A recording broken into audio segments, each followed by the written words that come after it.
मैं प्रवीण नंबरदार बवाना। मैं सभी भाइयों से जो भी पंचायत स्तर पे हैं या जो भी ग्रामीण पृष्ठभूमि में हैं, मैं ये कहना चाहता हूँ कि जो 360 की पंचायत पीरागढ़ी में होने जा रही है, उसके लिए इस तरह की भावनाएं जाहिर ना करें जिससे पंचायती स्तर पर थोड़ा भी औपचारिकता विचारों में इस तरह का जगजाहिरता हो। क्योंकि मैंने एक वीडियो देखी थी, उसमें ये कहा गया था को हरियाणा से बुलाया गया था, पता नहीं किस तरह की भाषा कही गई है। तो इस तरह की ना करके सभ्य भाषा का प्रयोग किया जाए। और जितने भी मेरे भाई हैं वो सारे भाई इस मुहिम में लगे हुए हैं। ये जो ग्राम सभा के मुद्दे, ये जो ग्राम सभा के मुद्दों का प्रकटीकरण और ये ग्राम सभा की जो जमीनों की लड़ाई है वो बाजितपुर में भी या बाजितपुर से पहले भी लड़ी जा रही है। और हाउस टैक्स का मुद्दा पहले भी उठाया जा रहा है। 2019 में ये नोटिस आ गए थे, 2004 से लिया जा रहा है। तो मेरा सभी से आग्रह है कि जितने भी मेरे भाई हैं वो पंचायती स्तर पर क्रेडिट के चक्कर में ना रहे। सभी का सामूहिक प्रयास है और जो आने वाली पीढ़ी नौजवान उसको भी प्रतिनिधित्व दिया जाए और उनकी भी बात सुन, क्योंकि आज टेक्नोलॉजी का जमाना है। मैं और मेरी टीम साइकिल ने अथक प्रयास किया है दिल्ली देहात के लिए। हम लोग भी बिल्कुल इस क्रेडिट वेडिट के चक्कर में बिल्कुल नहीं रहते।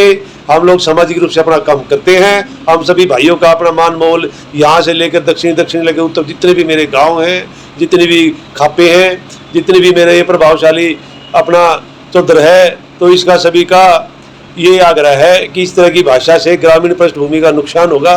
और हम सब रूप से किसी भी मुहिम को उठाते हैं तो उसको सफल बनाएं, सफल प्रयास नौजवानों को प्रतिभागी में अवसर दे। क्योंकि आज टेक्निकल का युग है, आधुनिक युग है, उनको भी प्रतिनिधित्व दे। श्रीमान पारस त्यागी जो हमारी टीम साइकिल का अहम हिस्सा हैं, भाई रविंद्र डबास जी जो अथक मेहनत कर रहे हैं, जो मैं और मेरी टीम के बाकी सदस्यगण भी जितने भी मेरा सर्वक दे हाथ है, इसके लिए लगातार प्रयास कर रहे हैं और लगातार लड़ाई जारी कर रहे हैं। इन लोगों का परिश्रम अथक मेहनत से चारों तरफ अब ये जन जागरण का भूचाल सा आ गया है। तो पंचायतें हो उसका कोई वो नहीं है। अब उन सबका जनमत की आवाज़ है, तो जनमत की आवाज़ को दबाया नहीं जा सकता। नौजवानों को भी प्रतिनिधित्व दिया जाए और समग्र रूप से किसी भी मुहिम को सफल किया जाए। नंबरदार जी नमस्कार। ठीक है, अच्छा सर, आपके गांव है कुतुबगढ़ से लेके कंजावला, बवाना, फलाना, दिखला, जो भी गांव है, मैं थोड़ा देसी गांव हूँ, ठीक है, सारे शहरीकट बन चुके हैं। शहर आपके सामने बैठा है, बिल्कुल इन्होंने जो बातें बता भी दी जी, ठीक है, एक इंच जमीन के लिए जी लड़ रही है। मेरे से गलत तो नहीं कर रहा, एक इंच जमीन के लिए। जमीन वो हमारी है, गांव की है, ठीक है। यहाँ से कुछ संतुष्टि हुई, बातों का कुछ नई बातों का पता चला, कुछ एक्सपीरियंस और बढ़ा आपका? देखिए, बातों की संतुष्टि है। नरेश जी काफी पुराने परिपक्व मैच्योर और काफी संस्थाओं से जुड़े हुए हैं और हमारी जो इनसे मुलाकात और पिक्चर काफी पुरानी है। और जैसे भरत सिंह का नाम लिया, तो भरत सिंह हमारे जितने भारी दिल्ली के क्षेत्रीय सांसद होते थे पुराने टाइम के, तो नरेश जी का काफी अनुभव रहा है। जबकि दिल्ली देहात की जो अभी मूलभूत जो समस्याएं हैं, जिनका जमीनी सतर पे 1-1 इंच की बात है, आने वाले टाइम में 1-1 इंच की जमीन जितनी भी मेरी भारी दिल्ली देहात है, उसकी बहुत ही प्रचुर मात्रा में मांग और बहुत ही ज्यादा भारी मात्रा में उसकी डिमांड और उसकी वैल्यू इतनी मवेशियों की जमीन की वैल्यू इतनी हो जाएगी आने वाले टाइम में, इसके समय में इसके दुर्गम लाभ हो। और समय समय पर जो योजनाएं भारत सरकार स्थानीय निकाय है, दिल्ली सरकार जो चला रही है, यहाँ पे जो शहरीकरण आबादी यहाँ पे कर दी, क्योंकि फैसिलिटी दिल्ली देहात में नहीं दी गई। क्योंकि 2019 में कह रहे हैं कि 2004 से जो नोटिफिकेशन की बात है, तो ये हमारे गांव भवाना में भी आई थी। 2004 से ये कलेक्शन एमसीडी स्थानीय निकाय द्वारा हुआ था, काफी दबाव गया था। तो नरेश जी ने क्लियर किया कि कमर्शियल और रेजिडेंशियल, तो वहां पर भवाना में भी ये बात उठी थी कि स्थानीय जो आबादी क्षेत्र है, जो जहाँ एल्टीवेटर पुल अभी कैंसिल कराया है, तो उसकी नोटिस आई थी मार्केट के। लोगों ने हाउस टैक्स को जमा भी कराया था और काफी लोगों ने इसका विरोध भी किया था। मैं उसकी मुंह में भी अगुवाई था और हमने इसका विरोध किया कि कमर्शियलाइजेशन आप कर रहे हो, ये तो एक छोटी मार्केट है, यहाँ पे अगर आप इस तरह की परिभाषा या मूलभूत आपने जो आदेश निकाले हैं, तो फैसिलिटी क्या दी? न तो उस टाइम हमारे गांव में सीवर थे, न कोई ऐसी फैसिलिटी थी जो कि शहरीकरण घोषित होने के बाद ये किया। तो उसके बाद बिल्कुल ये तथ्य सामने है कि कमर्शियल अगर शुरुआत कर दी तो उसके बाद रेजिडेंशियल की जो खिंचाई होगी, यदि जो गांव की आबादी मूल क्षेत्र है उससे भी बिल्कुल ये टैक्स वसूलने की एमसीडी स्थायी ऊर्जा की योजना है। नंबर दस, जैसे एक छोटी सी चीज आई, घमंड, उसको किसी भी भाषा में कोई कोई भी नाम दे सकते हैं, लेकिन घमंड तो नुकसानदायक। जी। जैसे कि आपके गांव बचे हैं, जी। छोटे बच रहे हैं, जी। इनके गांव को शहर बन चुके जी। हैं, तो ऐसा नहीं चाहिए। एक्सपीरियंस यहाँ रखा है, जी। ये गुजर चुके हैं उस चीज से, जी। और गुजर रहे हैं, जी। ये काफी आगे जा चुके हैं, उससे रास्ते पे काफी आगे जा चुके हैं। जी। आप अभी शुरू हुए, जी। तो ऐसा नहीं कि गांव की भलाई के लिए गांव वालों को जी। अपना ईगो, अपना घमंड, जी। ठीक है, ये भूल के, जी। जात बिरादरी भूल के जी। आपस में सहयोग नहीं लेना चाहिए।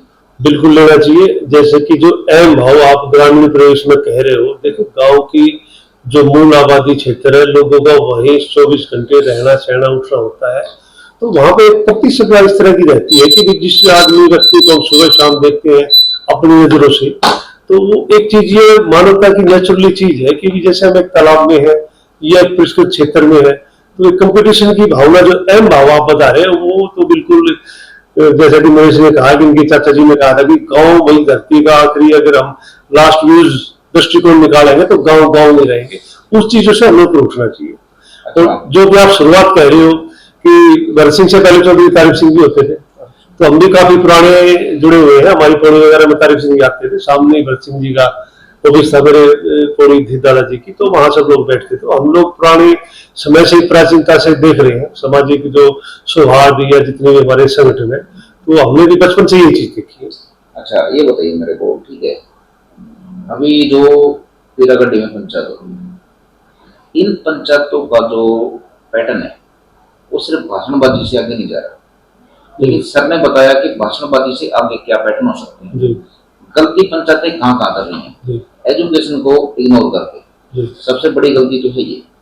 गलत तो नहीं करें, बिल्कुल राइट। सर क्या गलत करें, पहले ये बताइए, क्योंकि आप पंचायतों से जुड़े हुए हो, जी। तो पहले ये बताइए क्या सर ने कुछ गलत किया है? देखिए, जो नरेश भाई ने ये आज पंचायती स्तर पे, क्योंकि इनका बड़ा अनुभव है, हर क्षेत्र में दृष्टिकोण व्यापक रूप से दाई भाई इनका प्राचीन रहा है, तो पंचायतों का ये दृष्टिकोण रहा है कि पंचायतें अगर हमने एक जगह कर ली, वो डिसीजन नहीं ले पाती, जो मूल जमीनी जो डिसीजन है वो हमने एक निर्णय में चलना और इसी को इम्प्लीमेंट करना या हमें इसका पालन करना है, वो अगुवाई लोग नहीं जा पाते, वो वही पंचायत करके वही अपनी बात करके रह जाते हैं। पंचायत में मान लो कोई 60 साल का जी या कोई पगड़ीदारी जी, ठीक है, वो बोलता है जी, तो ऑटोमेटिक ये दिखता है कि भाई ये पंचायत के लायक जी।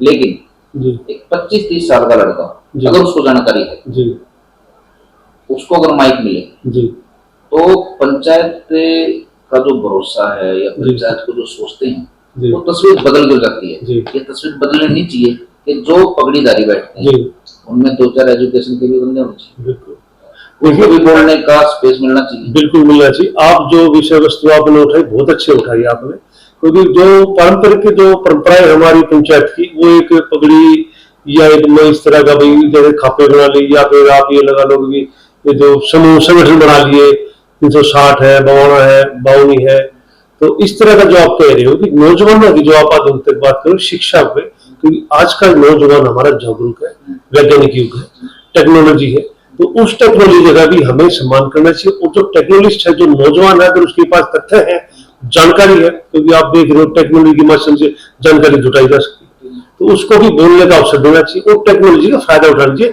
आप दोनों के पंचायतों में इस चीज को समाहित हो जाना चाहिए। अच्छा, मतलब मैं कह सकता हूँ ये चीज कि पंचायत या नेतागिरी जी जी, चौधर जी और एजुकेशन जी को हाथ मिलाना चाहिए। बिल्कुल, आज का दौर ये है, बिल्कुल नरेश जी के जो अनुभव है, जो एजुकेशन के साथ बिल्कुल कंधे से कंधे मिला हुआ हाथ मिला के चलेंगे। अच्छा, तो जहाँ मेरी तब लेके आओ, देखिए तो बैठे हैं समाज सेवी, आपने देखिए मूल ग्रामीण से पहले समाज सेवा इनकी मजबूरी थी, अगर इनको प्रॉब्लम ना होती तो ये समाज सेवा कभी ना करते, इनकी अपने भी पर्सनल लाइफ। लेकिन एजुकेशन और चौधर, इसका हाथ जरूर मिलना चाहिए। अगर इसका हाथ नहीं मिलेगा तो एजुकेशन धरी की धरी रह जाएगी और चौधर का भी कोई मूल्य, कोई रेट या कोई दबदबा नहीं रहेगा।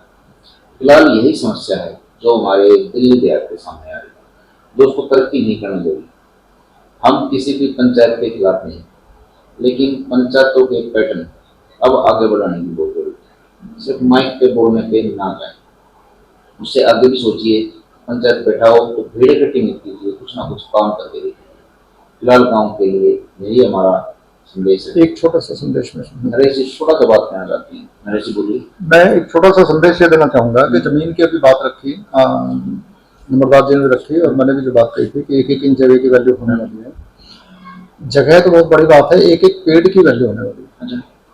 पर्यावरण दृष्टि। हाँ, कोरोना बहुत सारे पेड़ खड़े हैं तो फर्क नहीं पड़ रहा, हवा भी आ रही है, खुला है, मकान भी नहीं बने, हम उस प्रॉब्लम को फेस कर रहे हैं। मेरे सराउंडिंग में चारों तरफ जो है कॉलोनी है, और कॉलोनी होने से क्या है कि बिल्कुल द्वार, मतलब आप रास्ता छोड़ के जो है वो 4 मंजिल 6 मंजिल के मकान खड़े हैं, तो एक तरीके से हवा का सोर्स बचा नहीं है। अब गांव के सराउंडिंग में जो थोड़े बहुत पेड़ बचे भी हैं, पहले तो कट गए, ऐसा मकान बने तो पेड़ कट के बने, जो बचे हैं उनकी लड़ाई के लिए मैंने पहले भी आपको जिक्र किया था कि 2 बार एनजीटी जा चुके हैं और एनजीटी से रिलीफ नहीं मिला। अभी 2 केस सुप्रीम कोर्ट में पेंडिंग है। तो मेरा कहने का मतलब ये भाव ये है कि जिस चीज को आप बहुत छोटी समझ के आज इग्नोर कर देंगे, कल वो आपको ढूंढने से मिलेगी नहीं, कल शायद उस हवा के लिए भी आप तरस जाएंगे। बहुत अच्छी। तो ये है मेरे कहने का मतलब कि सिर्फ ना अभी अपने रास्ते बढ़िया करवाने चारों तरफ, अभी लैंड अवेलेबल है, डीडीए भी छोड़ देगी। एक और कारण होता है, हमारे यहाँ प्लानिंग ऑलरेडी हो चुकी है, 40 साल पहले प्लानिंग हो चुकी है। आज उसको चेंज कराओ तो स्क्रीनिंग कमेटी में केस जाएगा, बड़ा भारी काम है। दिल्ली में लैंड चेंज कराना बहुत मुश्किल काम है, मैंने 2 बार कराया, 2008 और 2013 में। लेकिन आप लोगों के यहाँ भी प्लानिंग होनी है, जहां भी ऑर्गेनाइज हुआ है वहां प्लानिंग होनी है। जिस समय प्लानिंग हो रही होती है उस समय अगर आप एफर्ट्स करोगे तो बहुत आसानी से वो काम हो जाएगा, जो शायद बाद में आपको बहुत मुश्किल से भी नहीं हो पाएगा। तो इसलिए मेरा कहना यह है कि जिन गांव की जमीनें अभी एक्वायर हो रही हैं या जहां अभी डेवलपमेंट चल रहा है, जो ऑर्गेनाइज हुए हैं, वहां मेरे युवा साथियों से खासतौर पर यह अनुरोध है कि बुजुर्गों को छोड़ दे युवा साथी जरूर इसमें आगे आए, क्योंकि उन्होंने प्रॉब्लम फेस करनी है। वो आए और इस काम को अभी से उठा लें। आज वो उनके लिए आसान है, कल वो उनके लिए बहुत मुश्किल होने वाला है। नरेश जी आपके लिए एक सवाल हो रहा था जी। आपने बात कही 2 मिनट की, तो 2 मिनट में एक सवाल हो रहा है, ठीक है। सवाल ये है इसी बात पे कि हमारे जो गांव है, बाजितपुर, कटेवड़ा, बवाना, कुतुबगढ़, कंजावला, ये सारे ना लड़ रहे हैं। तो मान लीजिए कभी आपकी एजुकेशन या आपके एक्सपीरियंस या आपकी जरूरत पड़े तो क्या आप उनका साथ देने के लिए आओ? 100%। मैं तो जो है, मेरा तो ऑफिस ये इसी काम के लिए है और सबका वेलकम है, कोई भी आए, मैं बिल्कुल सबकी सहायता करता हूँ और हर तरीके से करता हूँ, जिसके लिए मैं काबिल हूँ हर तरीके से करता हूँ। मेरी जो पर्सनल अप्रोच होगी वो भी लगाऊंगा, कहीं जिस तरह की मेरी आवश्यकता होगी मैं सब, कहीं जाना होगा तो जाने के लिए भी तैयार हूँ। आप तो शहर में आ चुके हो, ऐसा तो नहीं है कि शहर नहीं, बिल्कुल नहीं। मैं तो कोशिश करता हूँ कि मेरे गाँव के भाई जागरूक हो, आगे बढ़ो। बाजितपुर की लड़ाई और बवाना के आसपास की लड़ाई के लिए एजुकेशन का सेक्टर बनता है, पारस त्यागी उनका पूरा सिस्टम है साइकिल के नाम से। हाँ, त्यागी जी के बारे में मैं बता दूं कि त्यागी जी की साइकिल जो आज लड़ रही है, त्यागी जी इस विषय पे बहुत अच्छा काम कर रहे हैं। हालांकि वो मेरे पास कई बार आते रहते हैं, जो उनको डॉक्यूमेंट्स की जरूरत पड़ती है, पुराने कागजों की जरूरत पड़ती है या कोई बात कुछ भी हो तो आते रहते हैं। और मैं ये कहूंगा कि त्यागी जी का सहयोग लेके हम आगे बढ़ सकते हैं। देखो, पीछे में जो त्यागी जी बल्कि जिक्र कर रहे थे कि कई लोग गांव में ना, किसी गांव में ये भी बात उठा देते हैं किसी में कि भाई आपकी तो अपना एक फ्रंट है, साइकिल है, आप उसके लिए काम कर रहे हैं, आप तो उसके लिए। लेकिन मैं ये कह रहा हूँ कि मान लिया त्यागी जी अगर उसके लिए काम कर रहे हैं, एक MBA करके पढ़ा लिखा लड़का अगर वो अपनी जिंदगी वहां लगा रहा है और इस दिल्ली देहात के वेलफेयर के लिए लगा रहा है, तो क्या बुराई है भाई? इसका प्लेटफॉर्म भी आगे बढ़ता है तो क्या बुराई है? आपके लिए काम कर रहा है ना, तो आप काम पढ़ो उसके साथ। एक मिनट रुको, ठीक है भाई, कैमरा में निकल गया वो। ये नरेश जी सही कह रहे हैं, इनकी भाषा थोड़ी सभ्य है, लेकिन मैं थोड़ी सी कड़वी भाषा में बात करता हूँ कि गांव वाले उस जात बिरादरी के हैं, उनकी पालन उनको खीर मार मार के खिलाई जा रही है, ठीक है। तो सर ये वही है कि गांव वालों को जो खीर खिलाई जा रही है ना, उनको मार मार के खीर खिलाई। मैंने बात पहले आपको रखी थी कि कुछ अहम लोगों के अड़े आते हैं, लेकिन उन अहम के पीछे ना जाएं। अगर मैं ये सोचता कि यार फलां आदमी ने मेरे बारे में ये कमेंट कर दिया, फलां आदमी ने ये कह दिया, तो फिर मैं कभी काम नहीं कर सकता। कुछ होगा ही नहीं। हाँ, तो काम करना है तो उसको ये सोच के करना चाहिए कि मुझे बुराइयां तो मिलेंगी। देखो, जो मैदान में लड़ने के लिए निकलेगा उसके ऊपर कमेंट तो आएंगे, अच्छा भी बुरा भी, सब तरह के कमेंट्स तो आएंगे, लेकिन ईमानदारी से काम करे। बहुत धन्यवाद, बहुत धन्यवाद भाई। हम राम राम करते हैं। आपको एक स्पॉट और मिल चुका है, सारा ही को मिल चुका। जैसे भारत का परवीन नंबर है, तो आपके लिए एक बंदा और खड़ा है, तो पूरा बंदा नहीं, पूरा सिस्टम का सिस्टम है। और मैं एक आखिरी संदेश देना चाहूंगा नागपुर गांव से एक नंबर आगे बोल रहे कुछ। मैं जितने भी मेरे भाई हैं, रविंद्र है हमारे पत्रकार, मेहनती है, काफी मेहनत कर रहे हैं, नरेश भाई है, पारस त्यागी जी है, जो साइकिल संस्था जो चल रही है, और जितना भी मेरा दिल्ली देहात है, मैं उसको ये कहना चाहता हूँ, नरेश ने एक विश्वव्यापी बात हमारे सामने रखी भी पर्यावरण की। देखिए अभी प्रकृति पर्यावरण भी गाँव में है, तो हम उसके लिए भी बिल्कुल इकट्ठे होकर पुरजोर से उसका समर्थन करते हैं नरेश की बातों का, और हम पर्यावरण पर भी काम करते हैं।